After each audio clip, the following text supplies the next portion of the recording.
Começa agora Pessoas de Valor aqui na Santa Cília TV. A gente está aproximando do final do ano e tem um tema que a gente acaba abordando nessa época. A gente fala muito assim de como vai ser 2019, expectativa. E uma das coisas que mais a gente ouve nessa época é assim, passaram as festas, a gente vai entrar numa dieta, a gente vai começar a melhorar a nossa alimentação. E aqui entre nós, existe muito folclore em relação a isso e a gente precisa conversar com pessoas que realmente conhecem dessa questão de nutrição. E aí, então, hoje a gente está aqui ao meu lado, a Andréa Sorrey e o Alexandre Quartzo, que vamos conversar um pouquinho sobre essa questão, né? Porque não é por acaso essa época do ano, né? A gente está aqui praticamente chegando nas festas e muitas pessoas falam, eu vou começar a melhorar a minha alimentação no próximo ano, é isso, aquilo. E na prática, essas mudanças de hábito não acabam ocorrendo, né? Existe uma relação entre alimentação e motivação? Existe, com certeza. Então, a alimentação, ela interfere diretamente em relação à parte emocional e também à parte motivacional. Então, o porquê que a gente se alimenta, né? Então, qual é o sentido da alimentação? A maior parte das vezes, as pessoas pensam que elas se alimentam porque gostam daquele alimento. Então, é mais pelo prazer em comer. E esquecem um pouco da repercussão que o alimento traz para o corpo, né? Diretamente. E o que acontece? Se eu vou fazendo escolhas não adequadas, eu vou tendo resultados que realmente não são adequados ao meu corpo. Uhum. E muitas vezes acontece o quê? Eu vou me motivando ou desmotivando a fazer uma alimentação que traga uma resposta, um resultado para o meu corpo. Como é que eu vou fazer essa ligação, né? Se eu tenho um resultado negativo, eu posso tanto culpar a genética e eu me despreocupar com a alimentação e falar, não... Ou seja, a responsabilidade não é minha. A responsabilidade não é minha. Eu já nasci assim. Exatamente. Ou não, eu posso me motivar a fazer o quê? A ter uma resposta adequada e eu começar a mudar a qualidade da minha alimentação. Infelizmente, poucas pessoas fazem essa ligação, né? Do que o alimento dá, né, de resposta para o meu corpo. Ainda falta muito, né, essa relação ser mais globalizada, digamos assim. Então, poucas pessoas fazem essa ligação. E aí, as pessoas mais se desmotivam do que se motivam. Tá. Né? Eu comecei com motivação, queria até trazer o Alexandre também para essa questão, porque muitas vezes a gente fala de alimentação e a gente relaciona a alimentação à aparência da pessoa. Por exemplo, aquela pessoa lá come muito doce, ou come tudo errado e é gordinha, né, ou gordinho. Mas na prática, a gente também tem uma relação muito grande com essa questão da neuronutrição, né, Alexandre? Assim, de repente, assim, uma pessoa está se alimentando errado e também está impactando na questão da inteligência emocional, a questão das emoções dessa pessoa, não está? Certamente. A gente tem aí um tripé, né, onde a nutrição é uma estrutura disso aí, né? Então, a gente fala, por exemplo, que um bom de jejum de manhã, claro, ele vai te prover nutrientes importantes para essas funções cerebrais, né? Ele vai te prover por quê?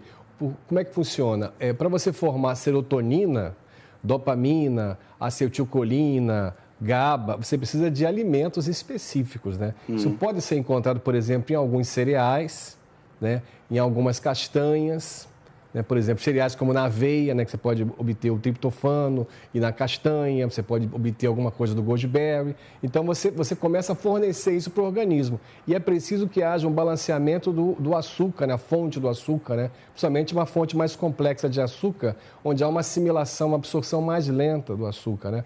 Porque essa absorção rápida do açúcar, ela acaba drenando, na verdade, a vitalidade da pessoa. Então, de repente, você dá uma sobrecarga de açúcar de manhã, tá? E aí você, ao invés de ter disposição, você já baixa o pneu, já não vai com aquela motivação para o dia a dia. E tem outra coisa que está levando também esse distúrbio todo, né, da descompensação de peso, da ansiedade, mesmo da depressão também, que é o quê? Os alimentos não contêm mais aquele quantum nutricional, né, que até você via nos livros, né, tanto de cenoura, tanto de abacate, tem tanto de vitamina E. Isso realmente está posto em xeque, em dúvida, né? Então, o organismo, ele busca, através dos sensores da língua, né? Do paladar e dos dentes, né? Ele busca, quando entra o alimento na boca, ele faz um escaneamento do que ele precisa. E ele começa a detectar que não tem o alimento que ele precisa. E o cérebro começa a renovar a ordem, come mais, para você buscar o quanto nutricional. E aí, um dos nomes disso é fome oculta. A pessoa está no estímulo de eu quero comer mais, porque o organismo não encontra não está reconhecendo aqueles suporte, nutrientes, né, o quanto nutricional que ele precisa. Tá. Então, segundo um grande pesquisador, que é o José Felipe Júnior, né, tem as palestras dele na internet também, ele diz que a célula humana precisa de cerca de 45 nutrientes todos os dias. Isso não é atendido. Atendemos talvez 1/4 ou 1/3 disso. Logo, você vai ter, o que a gente fala também da medicina nutricional e ortomolecular, você vai ter a disfunção. Agora, com a não abordagem adequada da disfunção, ela vai evoluindo e vai para a doença. E a gente vê, de uma forma geral, que a medicina clássica convencional, ela foi preparada, né, para lidar com a doença e não com a disfunção. Não com a saúde. Por isso, essas abordagens nossas, como da nutrição, da medicina chinesa, que ela entra perfeitamente nisso, em tratar a disfunção antes que ela se torne doença. Agora, Andréa, aquela pergunta de $1 milhão, né? A gente fala sempre que tem que ter no programa. A alimentação, ela gera ansiedade ou a ansiedade faz com que a gente coma mais? Qual que é o segredinho, a pegadinha? Qual é o segredinho? E é uma ótima pergunta mesmo, porque a maior parte das pessoas, elas pensam que elas comem porque elas são ansiosas. E, na realidade, grande parte das pessoas são ansiosas porque elas não dão os 45 nutrientes necessários para o corpo para fazer a formação de neurotransmissores e para esses neurotransmissores funcionarem. Porque não adianta nada formar neurotransmissores se não entrarem em funcionamento. Sim, até para trabalhar a saciedade mesmo, como ele falou, né? Exatamente. Então, é justamente esse trabalho. É a formação de serotonina, formação de GABA, formação de essa gama de neurotransmissores, dopamina, e tantos neurotransmissores funcionando para fazer com que a gente tenha realmente o quê? Um equilíbrio, tanto emocional, e consiga ter o quê? Uma melhor saciedade, melhor controle da fome, não ansiedade. Então, você consegue comer de uma forma mais tranquila. Então, você vai conseguir comer... O próprio tempo de comer... assim, de a pessoa dedicar, porque assim, a gente pega, por exemplo, uma pessoa que está comendo e aí está lá no smartphone vendo mensagens no meio de um shopping tumultuadíssimo. Isso impacta. Né? Também impacta na mente, né? Exatamente. Então, esse hábito, esse estresse que a gente vive, a gente não consegue nem sentir o paladar do alimento. E as pessoas, por não sentirem o paladar do alimento, elas também perdem aquela capacidade de perceber o quanto já estão saciadas. Exatamente. Então, elas estão olhando o celular, vendo mensagens, às vezes mensagens que aborrecem. Né? Mas, de um modo geral, vem essa mensagem do cérebro de que ele não encontrou nutriente ali na mastigação. E olha que é uma mastigação totalmente deficiente. Então, a gente teria que voltar para o alfabetizar lá atrás, porque a gente está mastigando também muito mal. Então, eu aprendi nos anos 80, eu morava no Rio, a gente ia para um restaurante vegetariano, mas ele era misto. Cara, era muito legal. Eu não conseguia comer em menos de 45 minutos, cara. Nossa. É um negócio fora Hoje seria surreal, né? Surreal. Porque hoje é o fast food, né? 45 minutos comendo, fazendo amizade, um ambiente confiável, pessoas cheias de carinho e tudo. Alexandre, mas, assim, hoje, se você for num restaurante, você ficar 45 minutos, o chefe lá, o maître, ele vai te expulsar do restaurante porque tem fila para entrar no teu lugar, tem que ver né? como é que muda isso. Mas eu quero ir um pouco longe de um tema também que me importa bastante. As pessoas com esse equilíbrio que a gente está falando aqui, Ari, um equilíbrio nutricional, sem exagero, onde na alimentação você começa a atender necessidades, começa a ler. O leigo pode ler porque o conhecimento está disponível na internet. Então, o leigo ele pode acessar outro nível que há 15, 20 anos atrás não acessava, tá?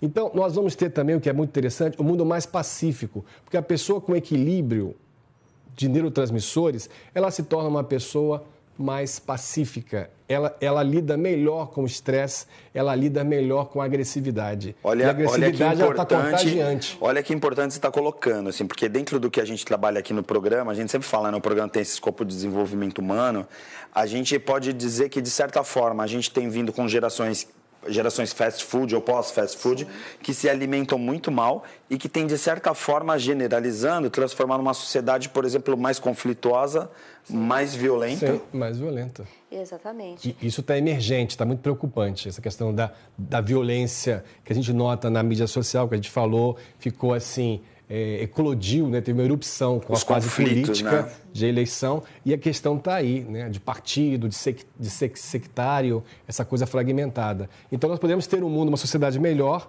atenta à nutrição, atendendo à necessidade do seu corpo. Eu também ligo isso, que é uma coisa que a gente falou outro dia, com inteligência afetiva, que resumindo, é a capacidade de se dar cuidados, bons cuidados. A gente percebe que cada vez e alimentação mais descanso.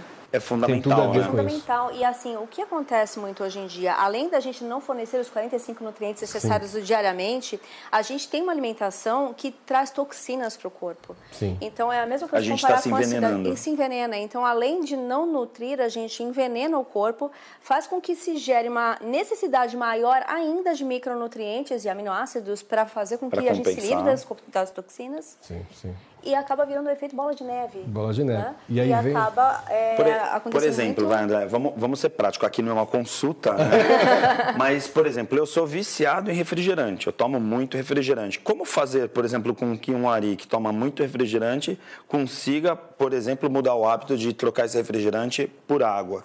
Porque, assim, a necessidade do refrigerante não está só assim na questão mente, eu estou com sede e vou tomar refrigerante, já está no biológico também, né? Com certeza. Como fazer essa troca, por exemplo? Tem que fazer uma reprogramação alimentar, por exemplo? Caberia nisso? É exatamente uma reprogramação. E aí depende muito do perfil da pessoa. Existem as pessoas que têm aquele perfil de radical. Eu vou cortar o refrigerante a partir de amanhã e tudo ok. E ele consegue. Mas a grande parte das pessoas não consegue se adequar. Por quê? Porque consegue por um período pequeno e logo mais vem uma recaída. Então, o ideal... E fica até pior, né? Exatamente. O ideal é fazer o quê? Uma readaptação, tanto do paladar, quanto também do nosso emocional, da nossa mente. Então, você vai inserindo o quê? Cada vez menos refrigerante, você vai colocando algo que não seja deletério ao seu corpo. Então, a gente usa algumas estratégias, outras bebidas, águas saborizadas, porque a pessoa não consegue partir para a água num primeiro momento. É um salto brusco. É um salto muito, Mas você tem realmente um chá gelado. Um chá gelado. E aí você bota tem... outro recurso com sabores e tal. Mas é curioso que o teu corpo também, quando ele vai para o refrigerante, ele não está buscando só açúcar, está buscando sal, viu? Sim, o sódio, um nível alto de sódio, tá? E esse sódio é que ele cria um efeito... devastador, né? Devastador e pede para você beber mais, porque senão você beberia um tanto de refrigerante, ficaria tá ok. Mas esse sódio que dá refrescância, porque no fundo, que dá vontade de você beber mais. Porque no fundo não está hidratando, né? Não tá hidratando, a parte de hidratação é muito pequena, não, né? Pelo contrário. O sódio está ligado à dopamina. Então, o teu corpo também, quando ele tem um estímulo, beber mais refrigerante, além do doce, que você pode ligar um pouco com serotonina, ele está pedindo também dopamina. Tá? Porque está pedindo uma injeção de motivação, que o refrigerante, de alguma forma, ele te dá. Até a gente brinca, né? Que fala assim, o refrigerante é o gás do refrigerante para te dar um gás para você poder fazer uma determinada atividade. O sódio, a gente relaciona, a pedido de sódio, nós relacionamos com o pedido de dopamina no corpo. Perfeito. Agora, André, uma questão para a gente trabalhar, né, no próximo bloco, que é essa questão da reeducação alimentar. Né? Assim, o quanto a gente consegue reeducar essa alimentação dessas pessoas, da gente, entrando pelo lado emocional, e o quanto a gente consegue trabalhar o lado emocional para reeducar a alimentação dessas pessoas, certo? A gente vai para o intervalo rapidinho aqui no Pessoas de Valor e volta já já.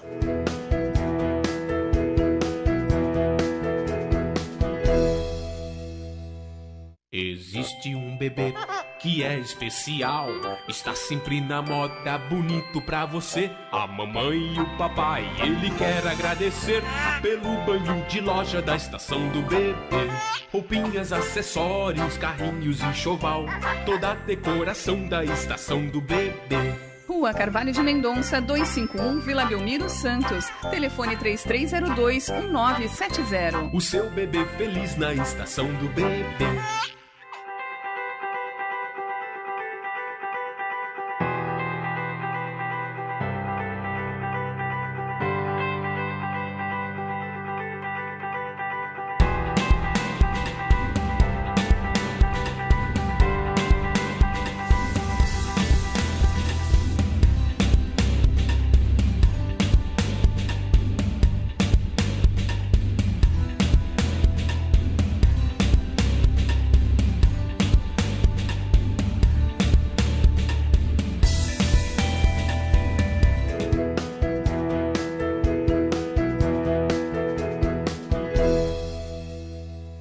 Estamos de volta com Pessoas de Valor e hoje a gente está falando de um assunto bem legal porque a gente está chegando aí nesse período de férias, né, de festas e tal, onde a gente, no geral, come muito mal. Eu diria até que a gente come mal o ano inteiro. Eu falo por mim, né, não tô querendo generalizar, mas e as pessoas em volta a gente percebe, né, maus hábitos, né, de alimentação. E aí nesse momento que a gente fala, não, mas o ano que vem vai ser diferente, estou aqui com duas pessoas brilhantes nessa área, né, André e o Alexandre, para falar assim, né, 2019 pode ser diferente, e aí eu queria, né, tocar naquele assunto que a gente fechou o bloco, que é assim, a gente, para trabalhar a mente, para mudar a alimentação, a gente efetivamente tem que mudar a alimentação para mudar a mente? Com certeza, então não tem outro caminho. Na verdade, é cada vez mais provado que para a gente conseguir mudar a mente, a gente precisa se alimentar melhor. Então, para o funcionamento da nossa mente, para ela funcionar realmente de acordo e ao nosso favor, a gente precisa dar subsídios para ela. E isso é nutriente, tá? Então, não tem outra forma, né?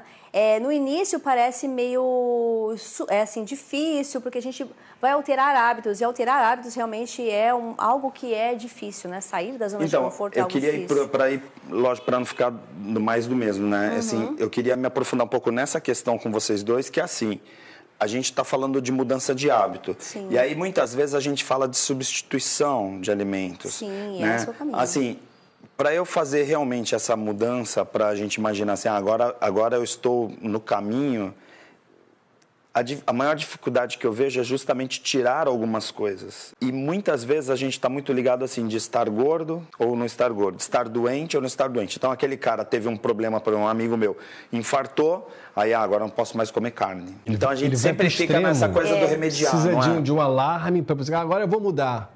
Como mudar sem ter esse alarme? Como mudar antes do alarme? E aí? E aí, o que faz? Né? Então, na verdade, aquela culpa enorme, comi errado, fugi da dieta. Isso me lembra um livro, para quem quer se dar o trabalho também de ler, O Poder do Hábito, né?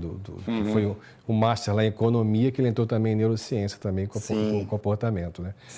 A pessoa precisa avaliar ganhos e perdas. Tem que haver realmente uma linha de pensamento bem racional. O que eu ganho e o que eu perco com esses hábitos, né? Antes que aquilo se torne realmente uma gravidade, uma emergência. É como se fosse enxergar no final daquele caminho. Sim. Por exemplo, eu sei que se eu seguir essa avenida aqui, eu vou estar... Eu tomo bastante refrigerante, aí eu vou ter diabetes. Vai ter uma curva na frente ali que você está danificando, sobrecarregando o fígado, sobrecarregando o pâncreas, né? Tem que gerar insulina para poder baixar a glicose, essa coisa toda. É isso que a gente falou também em outras entrevistas, a inteligência a médio e longo prazo. Isso também, o brasileiro ocidental, ele está também se alfabetizando. Pensar no amanhã, pensar saúde como algo global que você investe para você ter amanhã, para você passar dos 90 anos... Não ficar só remediando. Com vitalidade. Para isso é impossível se você não mudar hábitos. E aí, só entrando rapidamente no hábito, você tem que ver o que eu ganho e o que eu perco. Então você vê, antes que chegue nesse ponto aí, porque nós não temos noção do que é ser saudável. Se a gente pensar que saudável é a pessoa que não tem um sintoma forte, está enganado, não é isso? Né? Saudável, e às vezes a gente vem nessa questão do físico mesmo, né? De olhar, aquela pessoa super magra. Eu tenho um amigo que dá aula na faculdade, super magrinho e tal, aí de repente está com problema de colesterol.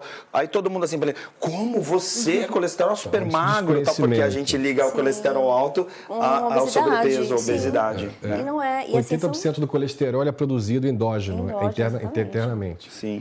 E, claro, a gente tem que ver com muito cuidado. O colesterol elevado, se é realmente o mais negativo na parte de saúde ou não. Se isso é só, na verdade, a sinalização de algo no corpo, que pode até ser de acordo, dependendo do tipo de colesterol e dependendo de outras triglicerídeos, etc. André, você trabalha também com coaching, com medicina oriental, é isso? Assim, com alguns conhecimentos sim, tal? Medicina tradicional chinesa. Assim, como que a gente poderia definir, por exemplo, não definir, mas assim, trazer como valor, por exemplo, esse conhecimento, por exemplo, dos orientais para a nossa cultura? Porque a ideia que eu tenho, por exemplo, da comida japonesa, das comidas orientais, que é super regradas, vamos dizer assim, né? Eu não consigo imaginar, por exemplo, né, quando a gente vê um restaurante japonês, vamos pensar nos estereótipos, né? É aquela coisa bem flat, né? E aí a gente vê a comida brasileira, do gaúcho churrasco, aquela coisa super exagerada e tal.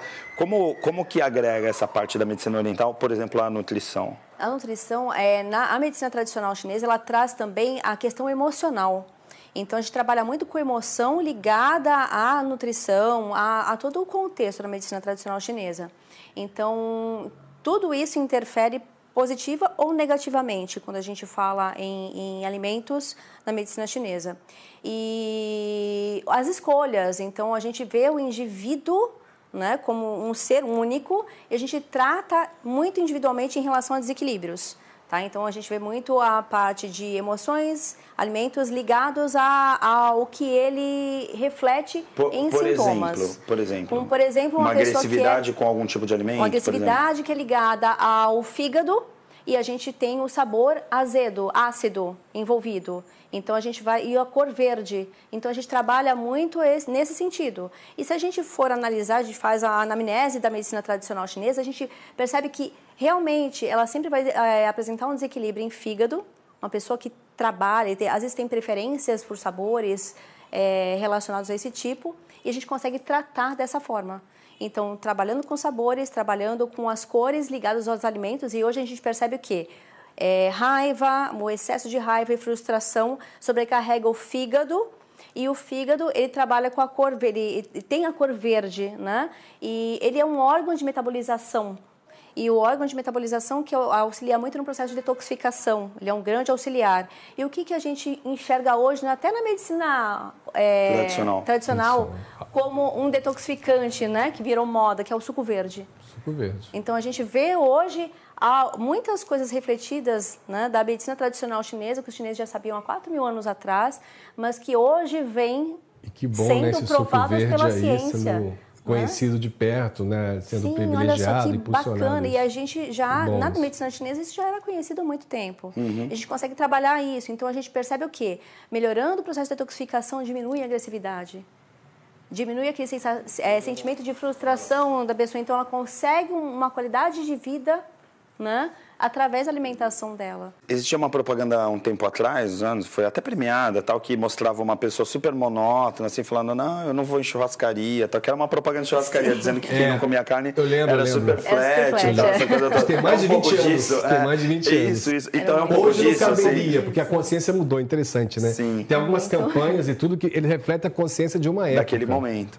Mas, hoje, por exemplo, a gente pode fazer ligações, assim, diretas, por exemplo, quando incorpora essa questão da medicina oriental, por exemplo, a nutrição. Por exemplo, eu como carne, eu tenho uma tendência de ser mais estressado, ser mais violento. Existe essa relação? Sim, tem uma ligação. Por exemplo, uma pessoa vegana ou vegetariana, de repente, ela vai ter um padrão menos violento, por exemplo? Sim. Pode fazer esse tipo de ligação? Tem, tanto na medicina tradicional chinesa, como também na nutrição funcional, que explica bem isso, trabalhando no aspecto de intestino.